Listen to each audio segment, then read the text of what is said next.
Hey there, my name is Bernadette Smith. Welcome to 5 Things in 15 Minutes, my weekly show where I bring good vibes to DEI. That is good vibes to diversity, equity, and inclusion with a little dash of corporate social responsibility. What I've found is that there are lots of news stories about what's going wrong in the world and lots of negative data. But there are also a lot of things going right. That's what I like to focus on.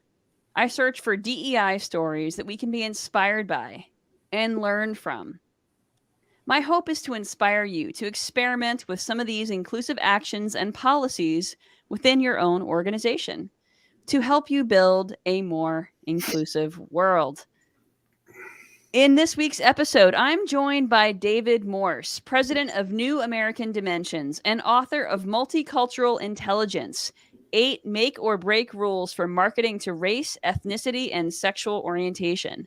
We're going to talk about the intersection of corporate social responsibility and marketing, and I'm going to close by doing something a little bit different this week, a stand-up comedy bit generated by ChatGPT. Let's get started. David, will you please tell us about yourself? Thank you, Bernadette. Hi, everyone. I'm David Morse. As Bernadette mentioned, I'm president of a multicultural market research company called New American Dimensions. And I've been in this space for, the last 25 years. I've seen a lot of changes and Awesome. Well, thank you so much for joining with us today. David, I was thinking about the work that you're doing around multicultural marketing. And I also realized that there are so many things happening in the world where corporations are being called upon to take a stance or not. There's a lot of anti-LGBTQ legislation. There are states restricting abortion access, restricting voter access. Sort of what is the role that you see companies having in sharing the positivity here, or maybe not sharing the positivity, because I don't know what that is specifically about those issues, but about sort of doing the right thing and speaking out about those challenges that their employees might be facing. Thank you. Well, it's a difficult time right now for marketers. America is no news to anybody. We are very divided right now. And the way that Americans view DEI initiatives and multicultural marketing is also very divided. There are those of us, as an LGBT person, people of color, we like to see ourselves represented. But then there is a pretty substantial group of Americans, tend to be white, tend to be Republican, that do not want to see the kind of diversity or diversity inspired initiatives, that have been commonplace, luckily, thank goodness, for so many companies. I think a lot of it, I think we saw big changes with the murder of George Floyd, where so many of us white folks, saw what a lot of African Americans live with, and that's brutality and violence, and we saw firsthand what goes on, and a lot of people changed their opinions. It became more favorable, stronger allies of diversity, and certainly companies were at the forefront of that. But I think there's been a backlash, and I think the word woke sums it up pretty well, or maybe cancel culture. These are views that held by a lot of people that maybe we've gone too far. It's just that teaching diversity, things like critical race theory, are harmful to young white people. So let me pause for a moment. Absolutely. I think that there is definitely a backlash happening. And part of that backlash means that we're seeing legislation which is really impacting traditionally marginalized folks in a disproportionate way. And do you think that companies should be using their marketing dollars as to be speaking out against these issues? I wish they would. For over the years, I've been more of an advocate for the need for companies to take a stand. In a divided America, I think it's very, very important. And you have companies like Hobby Lobby and Chick-fil-A that are affirmatively Christian companies. They do not have a pro-LGBTQ stance. That's not how I live my life. That's not how I feel. But I respect that. Now, on the other hand, I think it's time for companies that do see an advantage to their company in terms of dollars and cents, in terms of embracing D&I, certainly in terms of doing what's right and lending a hand to groups of people that have been traditionally, that haven't had the benefits of heterosexual, cis, white people. And, we're definitely seeing a trend in that direction. It seems like a majority of large corporations are heading in the direction of inclusivity and diversity. So I think there's some encouraging signs out there. Yeah, absolutely. I mean, the Human Rights Campaign does have a business statement on LGBTQ equality, I believe it's called, and a lot of major corporations have signed on to that. However, it's not like we're then seeing them speak out as all of these individual, 600 plus bills are popping up all over the country. 650, I believe, so far this year, anti-LGBTQ bills. So what I'm afraid of is companies sort of signed on to this HRC statement, and then they're not really doing anything else. And I just think that there's a lot of opportunity here. And I think a lot of LGBTQ folks in particular and women, people who menstruate, people who could have, who might need reproductive health care. These are folks who are really concerned. And I think they're expecting more. It's very concerning.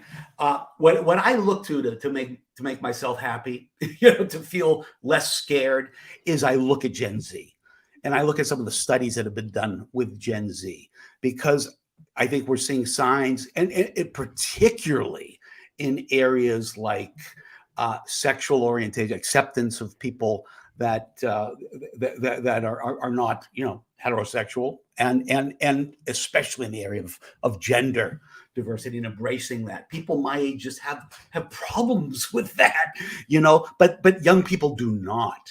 I just saw a study that said that I believe it was 25% of Gen Z people believe that or consider themselves to be along the spectrum of gender, of being non-binary, which is an amazing change. It's very difficult for boomers to wrap their arms around, but I think for those of us that are looking for answers and kind of looking to where we're going, I think it speaks very well of this generation, and I think it speaks very favorably of a future where inclusivity is going to be more the norm and less the trigger of opposition, if you will.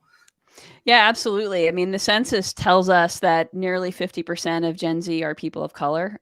So me and just thinking about that as a demographic is pretty shocking and beautiful. And I think it's really between that and over 20% of them identifying as somewhere LGBTQ plus. There's no doubting the diversity that's there. So it's really going to be exciting to watch how our industry continues to evolve and how companies continue to respond. Because what I think is beautiful about these younger folks is that they are unapologetic about who they are and what they're looking for in work. And of course, there are some who are don't feel safe being their authentic selves, of course. But I think that there are a lot of them who are really looking to fully express all of themselves, even at work. So it will be a beautiful evolution. I agree. I mean, it is a dangerous time to be a transgender person right now. I mean, violence is up. It's higher. I believe it's higher than it's ever been. So there's that dynamic, but by the same token, I think that this new generation, I remember when I came out of the closet to my parents a long time ago I grew up in Manchester, New Hampshire. To be gay back then was you were not accepted.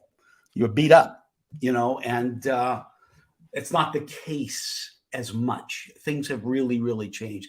And I think that we're going to see changes in gender and acceptance of gender diversity like we have in the past, like we saw in the past with sexual orientation. But these things take time. But I think Dr. Martin Luther King said that, we see ups and downs, but the flow of social justice, I forget how he thought. The arc.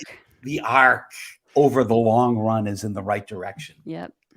Yes. Seeing evidence of that. Yeah, I would agree with that. And, speaking of trans folks in the trans community, this past Friday was Transgender Day of Visibility. And in the 5 Things newsletter, I introduced readers to 5 different trans folks who I encourage you to follow and support. And we'll make sure those trans folks are in the show notes as well. But I'll tell you their names.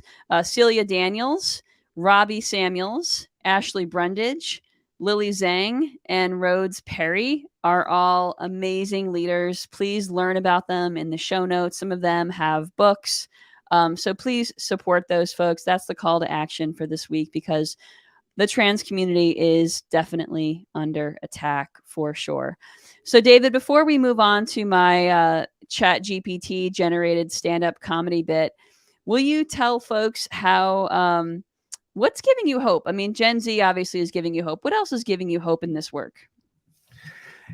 I think look at Time Magazine. This most recent episode, this most recent edition of Time Magazine is about Bad Bunny, and it is entirely in Spanish. First time in Time Magazine's history has a cover been in Spanish. The country is changing, and we are, some of us more than others. Some of us it takes time, but we are embracing. We're embracing that change. People are talking about things that didn't get talked about. More and more white folks are talking about the danger of driving while black and things like that were not part of our universe, wasn't part of our cognition 25 years ago. We're talking about Asian hate and stop Asian hate. And we're becoming more and more aware of issues that just never got talked about. And I think that's a really good sign. There's a consciousness. Did I read that your husband is Native American? Yes. I wish we were talking more about their experiences.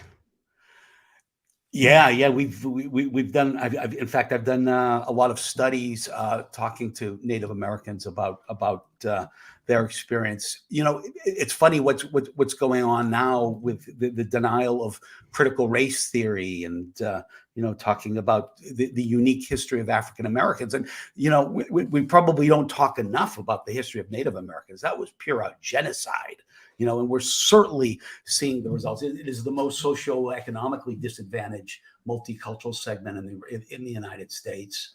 And, hopefully as we move forward, more and more stuff that never got talked about before, in polite company, so to speak, right, is going to start getting talked about, and awareness will raise. And I do think, alluding back to Dr. King, I think awareness of how other people live and their unique circumstances and hardships. I think we're becoming collectively more and more aware of how other people live. And that's important, Absolutely. It is so important. And so, David, to close, how can folks find you? How can folks contact you?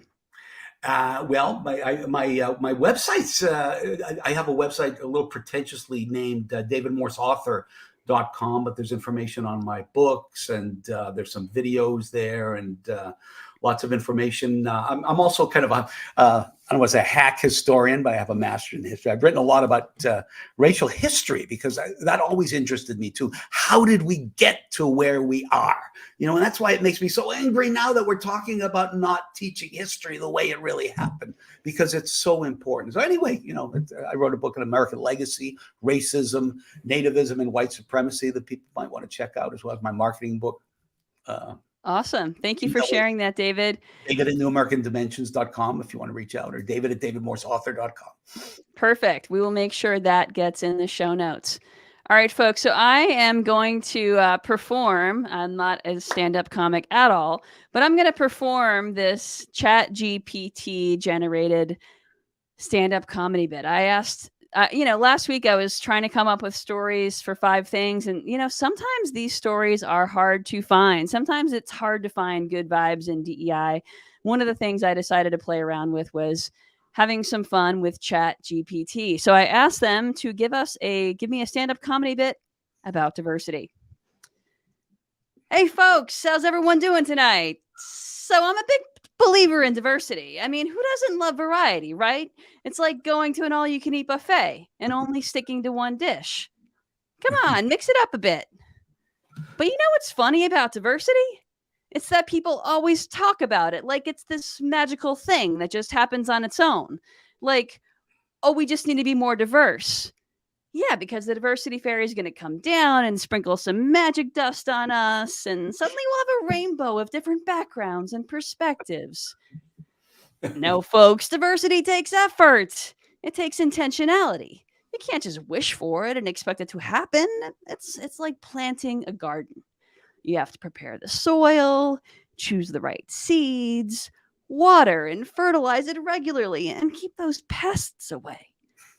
Otherwise, you'll end up with a bunch of weeds and dead plants. And let's be real. Sometimes diversity can be messy. It's like trying to mix oil and water. It doesn't always blend seamlessly. But that's okay, because when you have different people with different ideas, you're going to have some disagreements. And that's when the real magic happens. When you can come together and find common ground despite your differences. So let's embrace diversity, folks. Let's mix it up and create something beautiful. And if you see the diversity fairy, tell her to stop by my house. I could use some more diversity in my life. Thank you and good night. Wow. Thank you, David. And thank you, everyone, for joining 5 Things in 15 Minutes. If you don't already subscribe to the 5 Things newsletter, you can subscribe at 5thingsdei.com. Have a great week. Bye, everyone.